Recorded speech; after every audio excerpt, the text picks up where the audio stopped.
Good morning students. आज की हमारी वर्कशीट है डीओई की क्लास 7th की इंग्लिश वर्कशीट नंबर 16। स्टार्ट करते हैं। टॉपिक है the tiny teacher. And uses its feeler or antenna to talk to each other and by passing messages through them। जो एंड्स होती हैं उनके सिर पे देखिए एंटीनाज हैं। वो क्या करते हैं, जो भी चींटियाँ आती हैं उनसे बातें करती है, उसे मैसेज थ्रू करते हैं through his antenna. Watch a row of ants moving up और डाउन द वॉल। आपने कभी देखा है जो चींटियाँ होती है एक रो में चलती है, एक लाइन में चलती हैं, ऊपर या नीचे वॉल पे या ज़मीन पे। वो क्या करती है, सिर्फ एक लाइन में चलती है। Each ant greets all the other coming from the opposite. There are many kind of ants, the commonest among them are the black और रेड वन। अब जो एंड्स हैं वो क्या करती हैं, जो भी ऑपोजिट साइड से जो एंड्स आ रही होती है, जो चींटियाँ आ रही होती हैं, उन्हें क्या करती हैं, वो ग्रीट करती हैं। बहुत सारी तरह की एंड्स होती है और उनमें सबसे कॉमन है ब्लैक और रेड कलर की एंड, जो सबके घरों में मिल जाती हैं। We have seen them since we were children but haven't paid enough attention to them. हम क्या कर रहे हैं, बचपन से इन एंड्स को देख रहे हैं पर हमने कभी इन पे अटेंशन पे नहीं की, कभी ध्यान से इन्हें देखा नहीं। वेयर डू दे लिव, वो कैसे रहती हैं, कहाँ रहती हैं, हमें कुछ भी नहीं पता। In their comfortable homes called nest और एंट्स हिल। कहाँ रहती है एंट्स हिल में या नेस्ट जिसे बोलते हैं उसमें वो रहती हैं। Each has 100 of little rooms and passages. अब उस एंट हिल के अंदर क्या है, 100 से भी ज़्यादा रूम्स हैं छोटे छोटे, और क्या है, पैसेज हैं, सड़कें लगा लीजिए, पैसेज है जहाँ से वो कॉरिडोर मान लीजिए, वहाँ से वो निकलती है। In some of these room the queen ant lays egg. हम इन्हीं में से कुछ रूम ऐसे होते हैं जहाँ पे जो क्वीन एंट होती है वो क्या करती है, अंडे देती है। Others are nurseries for the young ones called grubs. अब छोटे बच्चों के लिए कुछ रूम्स होते हैं जिन्हें नर्सरीज बोला जाता है, और उन नर्सरीज में क्या है, छोटे बच्चे को रखते हैं, तो उसे यहाँ क्या बोल रहे हैं, ग्रब्स।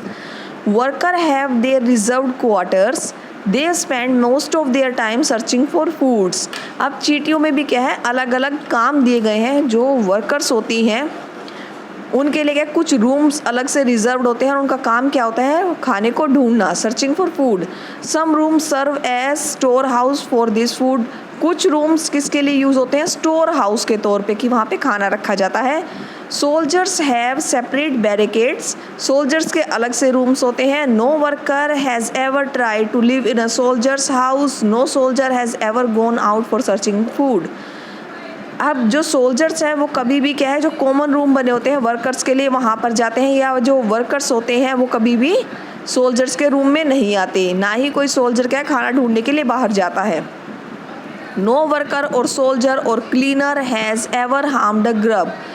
कोई भी वर्कर या सोल्जर या क्लीनर जो है कभी भी किसी ग्रब को, ग्रब क्या है, जो लिटल वंस है, जो छोटे छोटे बच्चे हैं चींटियों के, उनको कभी कोई हार्म नहीं करता। So you see an ants life is very peaceful, each does it share of work intelligently and bravely. अब जो एंट्स की लाइफ क्या है, बहुत ही पीसफुल, बहुत ही शांति वाली होती है। हर कोई क्या करता है, जो उसको काम दिया गया है वो बहुत ही इंटेलिजेंटली, बहुत ही बुद्धिमान तरीके से और ब्रेवली वो करते हैं। Never fight with others member of group, और ना ही किसी और जो मेंबर का ग्रुप है उससे लड़ते हैं। अब इसे क्वेश्चन आंसर हैं, देखिए। Read the above passage and answer the questions that follow. Each and does it's work. जो एंट है वो अपना काम कैसे करते हैं, intelligently and bravely. The ants greet each other by touching the antenna. वो क्या करती हैं, ग्रीटिंग कैसे करती हैं, द एंटीना, जो टच करती हैं एंटीना को, उससे वो ग्रीटिंग्स करती हैं। Dash are kept in ant hill. Grubs क्या, जो लिटल वंस है, उनको कहाँ रखा जाता है, एंट हिल में रखा जाता है।